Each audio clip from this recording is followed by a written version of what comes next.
All right, so cool. Who here has experienced this?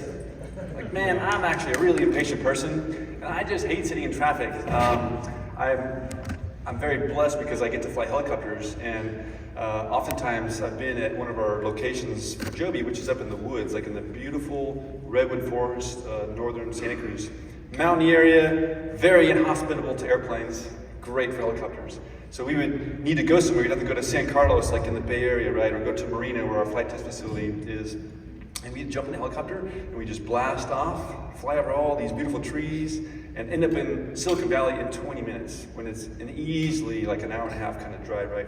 Absolutely transformational to just kind of hop up and do that, right? How can we get to more of that, right? So this traffic problem is just a crazy problem. Imagine being a city planner. All you're trying to do is just keep the citizens happy, right? Like the people that live there, the people that come and go for commerce. Just such a challenging, two-dimensional problem. And then to try and think about adding another lane of highway, like it's just almost impossible. And so Joby is going to go into the third dimension, right? Like let's use aircraft in a highly reliable, quiet way to go and do this problem, move people around and things in big congested environments, right? And the really special thing about Joby is, yeah, we're developing a really cool aircraft, and our mission and our why, but we want to do it in a way we're going to help heal our planet in the process. Like do this really cool technical thing, but do it in a very sustainable way, thinking much more about that longer term impact to our planet. So absolutely awesome to be involved with all this. So how are we going to do this? What's the product itself, the actual vehicle, the Joby S4? It has 6 electric motors. They tilt up like a V-22 Osprey, and we do the magic thing that a helicopter does, right? We take off vertically. We only need about a 50-foot circle, like a tennis court, to land or take off in, just like a helicopter. But we don't want to be a helicopter. We don't want to hover. It takes 3 to 4 times more energy to hover than it does to fly forward like an airplane. We want to leverage that beautiful wing that creates all that lift for very low drag and makes it a very useful aircraft, right? We can go long distances, go about 2 miles an hour, and then reconvert, come back and land. Simple, right?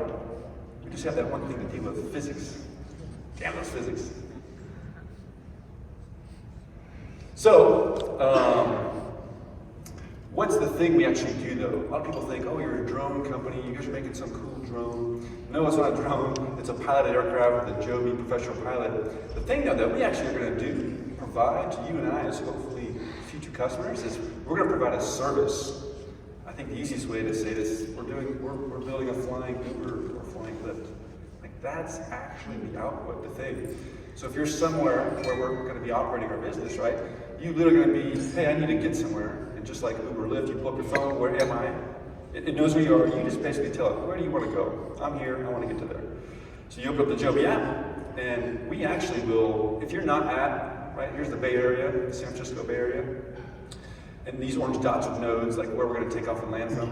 If you're not at one of these nodes, we're actually going to coordinate the ride. If you need a ride to get there, we'll actually coordinate that. So you'll see, just like Uber, oh, the driver's coming, they'll be here in 3 minutes, okay, you jump in, they take you there, the aircraft's waiting with a professional pilot, you jump in, you find your destination, and likely you're going to need a ride on the back end too to actually get where you want to go. We will coordinate all that. So for you, you're going to experience this like seamless thing, right? It's just going to happen. It's just going to charge your credit card and be amazing, right?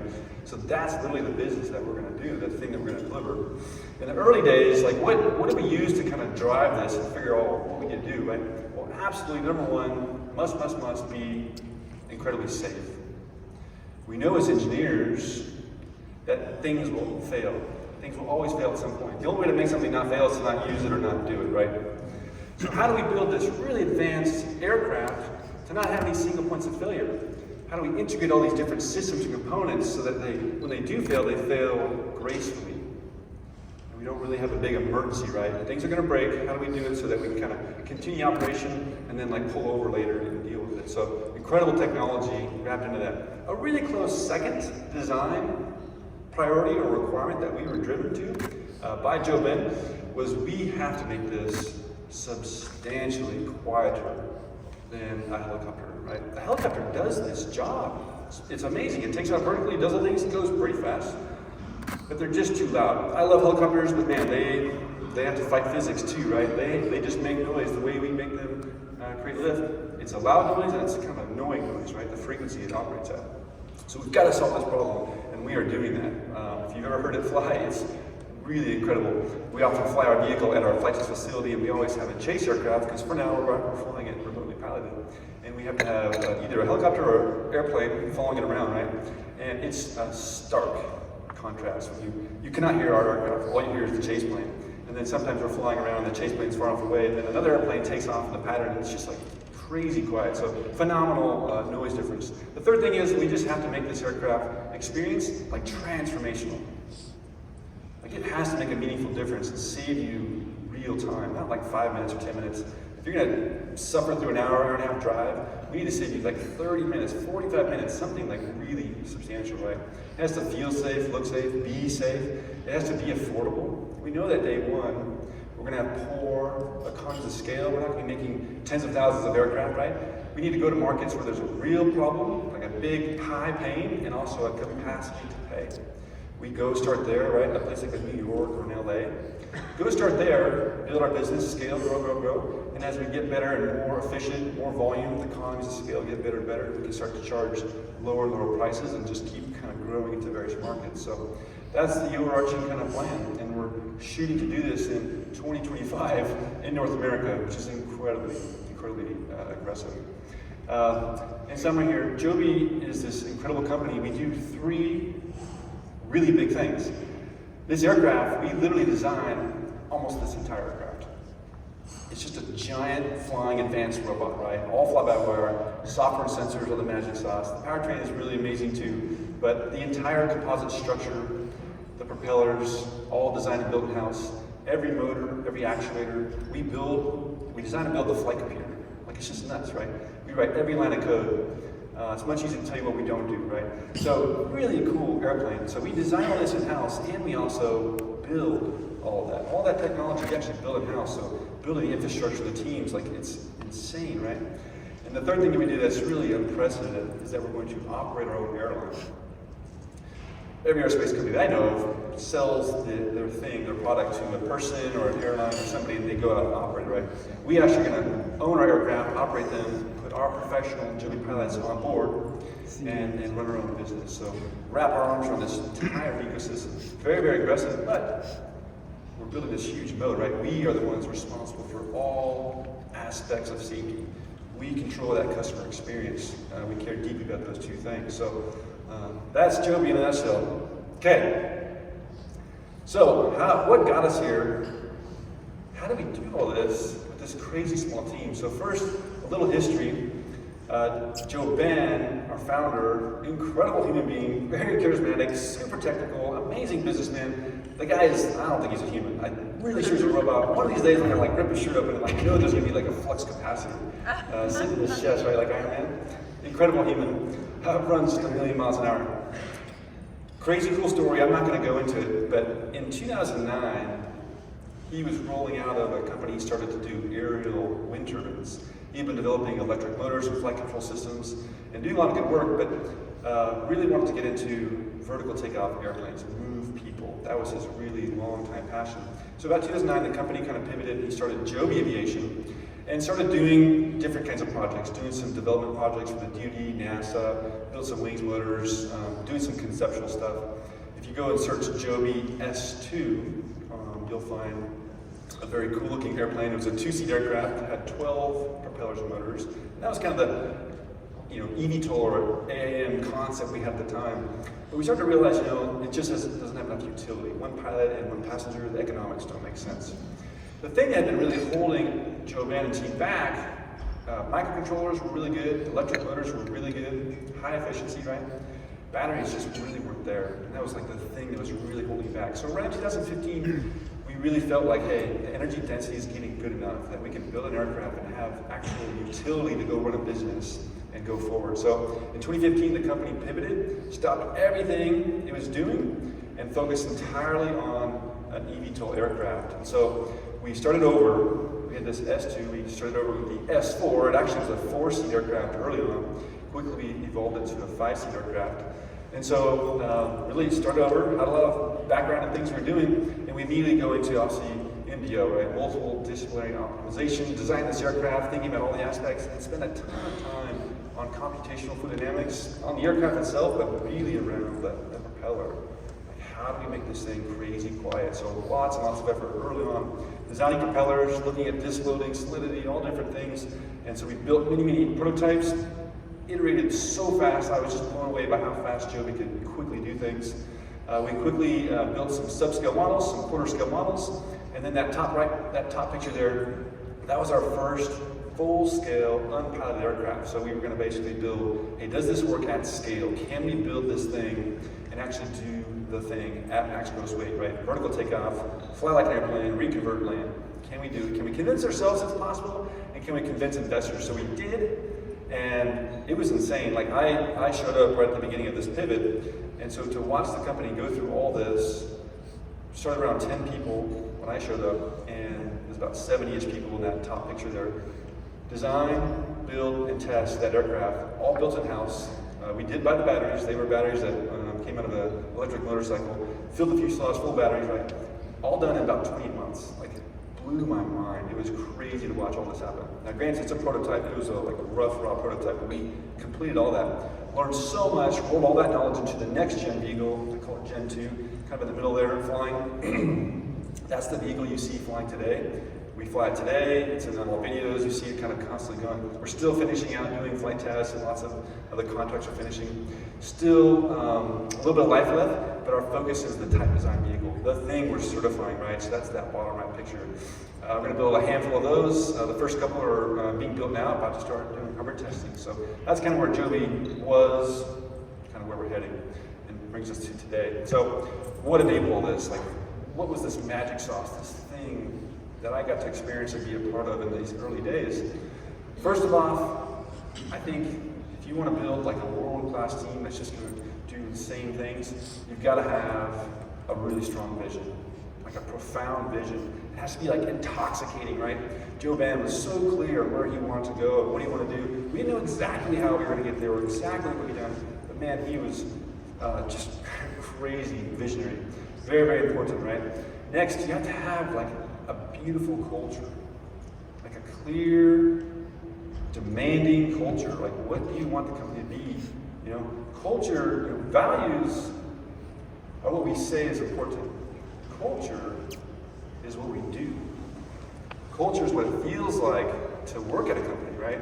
How you treat each other. Culture is what it feels like to work with a company. If you're a vendor or a customer, like, what is it like to be work with these people, right? Your results as a company is just a combination of the behaviors of your people, right? Your culture is just the behaviors of all your people. That makes what your culture is, and that produces the results you see as a company. If you don't like the results you're getting, you need to change the culture. How do you do that? Well, you have to change your team's, your people's behaviors, which is simply how they think and act. So we'll talk a bit more about that. Culture, you can't just go make it what you want. You can only describe what it is. So it's very interesting. We had an amazing culture. We didn't have values splashed on the wall, culture written down. We were a very small team working in a barn, and literally just every day we're there together, and we just watched how Joby did things, how he thought, acted. And we just quickly learned, right? Frugality, go fast, work crazy hard, like believe, all these things are just innately transferred over. You also have to have an amazing team. The team is what makes everything happen, right? You can't do anything without a team. Those people, those flesh and blood, emotional things, right? Nothing else really matters if you don't have an amazing team. You gotta have a vision, culture, they all kind of feed on each other, right? Like the vision supports the culture is like this garden, it kind of supports the team. But ultimately that team is really what you have to have. How do we attract the team? Like in these early days, we didn't have anything. We didn't have any money. We were close to Silicon Valley, so it was crazy expensive to live there, right?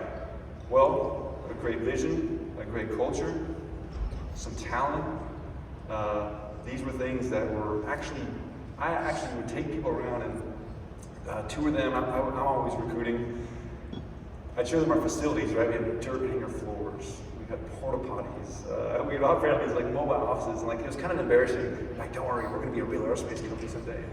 And I later realized like it was actually a filter. the culture we had and like all the things we had, it was this giant filter. And people could see enough that they're like, I buy into this, I wanted this. And this filter like actually filtered out people that were, nothing against them, but they just wanted to be in a place where that had like established facilities and like a much brighter concrete future, right? Nothing against that. We actually attracted the people that wanted to be there. That's perfect, right? So very, very interesting. Okay, so this team part, how do you get this team? Like what makes this team so amazing? How do you get all these things done with your team if that's the most important part? So this is like the team triumphant triangle or something, right? I made all this up. In the middle, like you must have these things. You must have these things instead of the triangle. You have to have talent. Your team must have the skills and abilities to do whatever it is you need to do, right? And they have to have a belief, like a profound, crazy person kind of belief. You can't have one or the other. You really have to have both. If you have this crazy talented team, but they don't believe what you're doing, that you're going to make it, that it's possible, they're never going to work their brains out. They're never going to work late. They're never going to be like just so bought into it, right? And if you have this team of crazy believers and they're just like cultists, right? But they don't have the talent necessary. They want to, they try, but they just don't have the talent. You're really not going to be able to get the work done or do it in a way that's going to get you through those early years. You have to have both of these. These are like must-haves. And then, like really strong should-haves, right? Grit. Does anybody have a definition for grit? This is a cool word. 4 letters. It's like so powerful. Grit is just passion plus persistence. Passion is that like crazy person excitement about what you're doing. Like you just love this stuff. You can do it endlessly, right? You forget to eat and drink. You go to the bathroom. You're just so fired up about these things you're working on, right? Belief is like, we believe we can do this. Like it's important. We're going to get there. Passion is like, man, I just love this stuff. Like you get ecstatic about it. Couple that with persistence, like this ability to just persevere amongst like crazy obstacles and just unbelievable circumstances. Grit is a crazy powerful force that if you can get your team to have like that grit, it's almost like nothing can stop you, right? And then we have kind of these two more expected, right? Resources and relationships. Resources, do you have money, facilities, tools, equipment? Do you have like the things you need? You might not have all of them. We didn't have a lot of money. That was actually a really good thing. It forces creativity, thoughtfulness, planning, really thinking about, man, do we want to spend this money? Can we do it with something used? Do we really need to do this? Like that is very healthy types of thinking and debating. But you might not have all the things. Relationships, man, it takes like one person, one special person that can open a door and they can provide almost anything, right? So having a few key relationships can be absolutely profound. So you got to have a good amount of these things. You might not have to have them all, okay? I think it was this crazy combination of things that allowed us to do all that we did. All right, in summary, how, like that got us here, how could you scale these things? How could you kind of take this and grow into a bigger company, right? We were small, now we're getting big, hopefully going on 100,000 people, right? So how do you scale? First, define and live your culture. Again, we didn't have culture plastered everywhere. We just knew it innately. But as we get bigger, more people show up. It gets harder and harder. I think it's an exponential curve of some sort, where it just gets harder and harder to communicate what is our culture, right? Everything kind of gets watered down. It's just, you're not passing along all that like we could when we were just always around each other. So what do? Well, define it, write it down, like clarify the paper. Values, real simple, right? Almost every company's got some sort of values thing, mission statement values. But right, the culture is like what you actually do when no one's looking. Like, if you want to change your culture, you've got to get clarity on how do people think and act. That's what creates their behavior, right? I think and I act this way, that's my behavior, the output. The behaviors are what drive your culture. So focus on how can I help tell people, program them on how to think and act. You can't do it for all situations, but give them enough meat and content about, like, here's the ways we think and act in this family, and they can hopefully be able to interpolate from there, right? Meritocracy over bureaucracy. Meritocracy, like the best idea should win. The best thing should make it, right? We should choose the best thing. Well, that's not always the case. Anybody ever had to deal with bureaucracy? You really need to optimize your company around the best thing, right? You're not running a charity, we're running a business. We want to be nice, we gotta have diversity, we've gotta have, like a mix of things and really be equitable and fair. At the end of the day, we have to strive for performance and output and results. Like we have to get these things done. So ideally you want your team, your people, to constantly be doing what's right for the product, or the company, the customer, and then try to optimize for themselves. In most situations, we're human beings, we're technically like greedy by almost default, right? Like we want to serve ourselves, like take care of ourselves first. And then if we can like help the company out, great. How do you get it where it's the other way around? You need to like put the company first. Like I always tell people, do what's right for the airplane. We're obviously building an airplane. Do what's right for the airplane first, and then try to like help yourself in the process, right? How can you get that going? That is a big deal. And on the bureaucracy side, you must have process and procedure to scale. You have to have it. Everybody wants to fight it, like, oh, we don't want to have process and procedure. No, it's like necessary, particularly the more bigger you get. So you've got to have process and procedure. But you've got to fight like hell to minimize it as much as possible. You've got to have enough, so you need to draw that line to not let it choke you to death, right? And grind things to a halt. You may ever have dealt with like burdensome process procedure that doesn't make sense, and you're just like, what's really painful. So you got to fight that stuff. It's important, but you got to fight it. High trust. I said earlier, team is your most important asset. That means your people are your most important asset. The people are what make everything happen. You must love and nurture and take insane care of your people. Well, trust is a huge piece of that. You must have a trusting environment. Anybody experienced a high trust environment? You can say the wrong thing to somebody and they still understand what you meant. They get you, right? And in a low trust environment, someone who doesn't trust you and you're trying to like work with them, you try your best to say the right thing. You're like really precise with your words, and they still misunderstand you. They still will lie, right? You need to have high trust. It equals speed, efficiency, effectiveness. How do you get high trust? Man, particularly at the leadership level, be transparent. Be willing to be vulnerable. Hold AMAs, ask many things. Be willing to communicate, ask for help, ask for guidance, listen, right? Do all these things, and then obviously enact on them. You can really build that trust. But as we all know, trust can be taken away in an instant. You need to strive for high trust. And lastly, stay lean and meaningful. Not lean and mean, lean and meaningful, right? Stay lean. I really believe it's better to be on the side of we don't have enough. We don't have enough people. We don't have enough resources. You're always like constrained in some way. It really is better in the long run. You can't choke yourself to death and not have no money. Like you need to have some amount of resources to get things going, but you should really try and like, I've operated in companies where we had like a blank check and just get this thing figured out. Go as fast as you can. Money is not a constraint. It can be cool for a while. Boy, it breeds some bad habits, right? Very hard to get those habits out of your company later. So stay lean. Stay meaningful. We, as leaders, your job is to perform, to drive your business, to get results, right? At the end of the day, we're all humans. You need to be a loving human being first to others, like care and have empathy, but you definitely need to drive for performance. I find too many leaders are unwilling to have those hard conversations and go sit down and be like, and I love you, but this is the performance I need. And work with them, give them some chances, but at the end of the day, if they're not performing, they're just not the right fit. They're not a bad person. But man, you have to drive your team. You've got to excel, right? And move them along. That does two things. If you tolerate that, and you're not willing to have those tough conversations and work with someone and eventually move them along, it tells your team that this is acceptable. This is acceptable performance, and you can still survive. If the opposite happens, where you're working with them, you're trying, at the end of the day, you got to like move things along and keep the team high performance. You now attract high performance.